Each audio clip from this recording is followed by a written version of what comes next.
ಆದರೆ ಸರ್ ದಯವಿಟ್ಟು ನೀವು ಇರೋವರೆಗೂ ಹೆಂಗಸರ್ ಹೆಸರಲ್ಲಿ ಪ್ರಾಪರ್ಟಿ ಮಾಡೋಕ್ಕೆ ಹೋಗಬೇಡಿ. ನಮಗೆ 98% ಗಂಡಸರದ್ದು ಶವ ಸಿಗುತ್ತೆ, ಹೆಂಗಸರದ್ದು ಸಿಕ್ಕಲ್ಲ. ಇದು ಭಾಳ ಯೋಚನೆ ಮಾತಿದ್ದು ನಿಮಗೆ ಹೇಳ್ತಾ ಇರೋದು. ಓಕೆ, ನಿಮ್ಗೆ ಹೇಳ್ದಲ್ಲ 5 ವರ್ಷದ್ದು ನಮಗೆ ಒಂದು ಇದಿದೆ, ಎಕ್ಸ್ಪೀರಿಯನ್ಸ್ ಇದೆ ಅಂತ. ಈಗ ಈ ಮಾತು ಕೇಳ್ತೀನಿ ನೋಡಿ. ಒಬ್ಬ ತಂದೆ ತಾಯಿ ಇಬ್ಬರು ಮಕ್ಕಳಿಗೆ ಸಾಕ್ತಾರೆ, ಒಳ್ಳೆ ಪೊಸಿಷನ್ ಕೊಡ್ತಾರೆ, ಒಳ್ಳೆ ಡ್ಯೂಟಿಗೆ ಸೇರಿಸ್ತಾರೆ.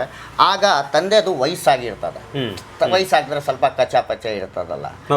ಆ ಮಗು 7 ವರ್ಷಕ್ಕೆ ಗಂಡು ಮಗು ಹೆಣ್ಮಗು ಆಗಲಿ ಒಂದು 7 ವರ್ಷಕ್ಕೆ ಬಂದುವಾಗ ಆಗ ತಾಯಿಗೆ ಒಂದು ಚೇಂಜಸ್ ಬಂದ್ಬಿಡ್ತದೆ.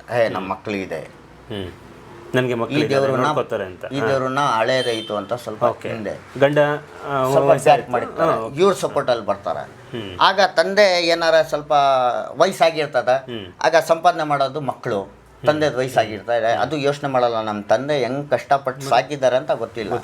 ಏನು ಊಟಕ್ಕೆ ಏನೋ ಒಂದು ಮಾತು ಆಗಿದ್ರೆ ಇವನ್ ಏನು ಹೇಳ್ತಾರೆ ಅಂದ್ರೆ, ಇರಪ್ಪ ನೀನು ಸುಮ್ಮನೆ ತಲೆ ತಂತ ಇದೆಯಲ್ಲ, ನೀನು ಆಗ್ತಾರೆ ಮನೆಗೆ ಹೋಗು ಆಚೆ ಅಂತ. ಇದು ಆಗ ಆ ಹೆಂಡತಿ ಆ ಗಂಡನಿಗೆ ಸಪೋರ್ಟ್ ಮಾಡಲ್ಲ. ಯಾಕಂದ್ರೆ 100% ಅವನಿಗೆ ವಯಸ್ಸಾಯಿತು, ಅವ್ನು ಸಾಕಲ್ಲ, ನೆಕ್ಸ್ಟ್ ನಾನು ಈ ಮಕ್ಕಳಿಗೆ ಸೇವೆ ಮಾಡ್ರೆ ಈ ಮಕ್ಕಳ ನನಗೆ ಸಾಕೋದು ಅಂತ ಒಂದು 80% ಇದು ನಡೀತಾ ಇದೆ. 20% ಹಳೆ ಕುಟುಂಬದವರು, ಒಳ್ಳೆ ತಂದೆ ತಾಯಿ ಇರೋರು, ಅವರೇ 20% ಸಾಕ್ತಾ ಇರೋದು. ಆಗ ಆ ತಂದೆ ಯೋಚನೆ ಮಾಡ್ತಾನೆ, ಇಷ್ಟು ಕಷ್ಟಪಟ್ಟು ನಾನು ಸಂಪಾದನೆ ಮಾಡಿ ಆ ಮಕ್ಕಳಿಗೆ ಸಾಕಿ ಇಲ್ಲಿ ಮರ್ಯಾದೆ ಇಲ್ಲ, ನಾನು ಇರೋದು ಬೇಡ ಅಂತ ಅವನು ಮನೆ ಬಿಟ್ಟು ಫುಟ್ಪಾಟಿಗೆ ಬಂದ್ಬಿಡ್ತಾನೆ. ಅವ್ನು ಸತ್ತುವರೆಗೂ ಅವನಿಗೆ ನೀರು ಕುಡಿಸೋರು ಇರಲ್ಲ, ಅಲ್ಲಿ ಹೆಂಡತಿನೂ ಕೇರ್ ಮಾಡಿರಲ್ಲ, ಮಕ್ಕಳು ಕೇರ್ ಮಾಡಿಲ್ಲ.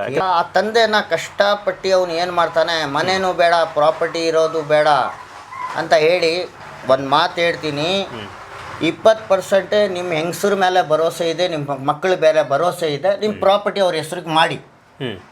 ಆದರೆ ಸರ್ ದಯವಿಟ್ಟು ನೀವು ಇರೋವರೆಗೂ ಹೆಂಗಸರ್ ಹೆಸರಲ್ಲಿ ಪ್ರಾಪರ್ಟಿ ಮಾಡೋಕ್ಕೆ ಹೋಗಬೇಡಿ. ದಯವಿಟ್ಟು ನಾವು ಹೇಳ್ತಾ ಇದ್ದೀವಿ, 20% ನಮ್ಮ ಅಕ್ಕ ತಂಗಿರು ಅಮ್ಮ ಎಲ್ಲ ಚೆನ್ನಾಗಿದ್ದಾರೆ, 20% ಒಳ್ಳೆ ಕುಟುಂಬದಲ್ಲಿ ಹುಟ್ಟಿರೋದು. ಅವರು ಗಂಡನಿಗೆ ಇವತ್ತವರೆಗೂ ದೇವರು ಅಂತ ಸತ್ರು 20 ಸತಿ ಪೂಜೆ ಮಾಡೋಕೆ ಇದ್ದಾರೆ ಅಂತಾನು ನೋಡಿದ್ದೀನಿ ನಾನು. ಆದರೆ ಈ ಪ್ರಾಪರ್ಟಿ ಎಲ್ಲ ಬರ್ಸ್ಕೊಂಡು ಅವನಿಗೆ ಲಾವಾರಿಸ್ ಅಂತ ಅವ್ನು ಸಾಯೋವರೆಗೂ ಅವ್ರು ಆತ್ಮಕ್ಕೆ ಶಾಂತಿ ಸಿಕ್ಕಕ್ಕೆ ಅವ್ನ ಬ್ಲಡ್ ರಿಲೇಟಿವ್ ಇರಲ್ಲ ಸರ್. ಅದು ಅಷ್ಟು ಎಲ್ಲ ಇದೆ, ಎಲ್ಲ ನೋಡ್ಬಿಟ್ಟಿದ್ದೀವಿ. ನಾನು ಓಪನ್ ಆಗಿ ಹೇಳ್ತೀಯಲ್ಲ ಸರ್, ನನಗೆ ಆ ಥರ ಶವ ಸಿಕ್ಕಿದಾಗ ಆ ಹೆಂಡತಿನೂ ಬರಲ್ವಾ ಅಲ್ಲಿಗೆ? ಯಾರೂ ಬರಲ್ಲ, ಮಕ್ಕಳು ಬರಲ್ಲ, ಯಾರೂ ಬರಲ್ಲ. ನೀವೇ ಹೋಗಿ ಸಂಸ್ಕಾರ ಮಾಡಿ ಹೋಗಿ ಅಂತ ದುಡ್ಡು ಕೊಟ್ಬಿಡ್ತಾರೆ? ಇಲ್ಲ ಹಂಗೆ ಇಲ್ಲ, ದುಡ್ಡು ಅವ್ರಿಗೆ ನಾನೇ ದುಡ್ಡು ಕೊಡ್ತೀನಿ ಅವ್ರಿಗೆ. ಬರೀ ಅವ್ರು ಬಂದು ನಿಂತ್ಕೊಳ್ಳಿ, ಅವ್ರ ಖರ್ಚು ನಾನೇ ಕೊಡ್ತೀನಿ ಸರ್. ಅಷ್ಟೆಲ್ಲ ನೋಡಿದ್ದೀವಿ ಸರ್. ಇದು ಈ ಕಾಲ ಇದೆಯಲ್ಲ, ಕಯಾಮತ್ ಅಂತಾರೆ ನಮ್ಮ ಇದರಲ್ಲಿ ಎಲ್ಲ ಇದ್ದಾಗದು, ಆ ಕಾಲ ನಡೀತಾ ಇರೋದು. ಈ ಥರದ್ದು ನೀವು ನೋಡಿದ್ರ ಸರ್? ಅನೇಕ ಸರ್ ನೋಡಿದ್ದೀನಿ. ಈಗ ನೋಡಿ, ಕರೋನಾದ ಮುಂಚೆ ನಾನು ಒಂದು ಮಾತು ಹೇಳ್ತಾ ಇದ್ದೆ, ನಾನು ಓದಿರೋ ಕೇಳಿರೋ ಗುರುಗಳಿಂದ ಮಾತು,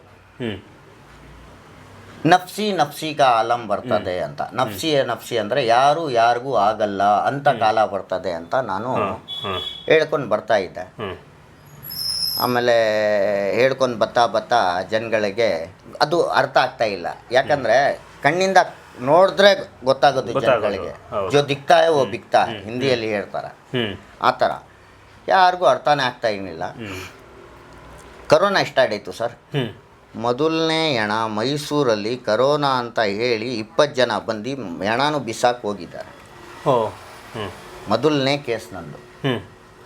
ನನಗೆ ಫೋನ್ ಬರುತ್ತೆ, ಬೈ ಇಲ್ಲಿ ಯಾರು ಹೆಣ ಬಿಸಾಕ್ ಹೋಗಿದ್ದಾರೆ ಕರೋನಾ ಅಂತ, ಐತಪ್ಪ ಇರು ಅಂತ. ನಾನು ಒಯ್ತೀನಿ, ಅಲ್ಲಿ ಹೋಗ್ಬಿಟ್ಟು ನೋಡ್ತೀನಿ, ಯಾರಿಲ್ಲ. ಅದು ಎತ್ಕೊಂಡೋಗಿ ಸಂಸ್ಕಾರ ಮಾಡಿ ಇದು ಮಾಡ್ತೀನಿ, ಬಾಡಿಯಲ್ಲಿ ಶಿಫ್ಟ್ ಮಾಡ್ತೀನಿ.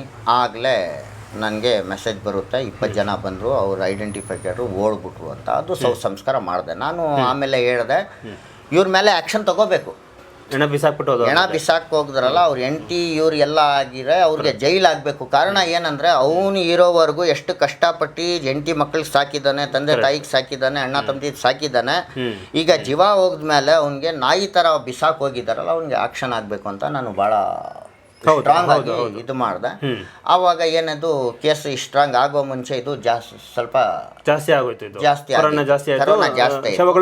ಜಾಸ್ತಿ ಇದು ರೈಟ್ ನ್ಯೂಸ್.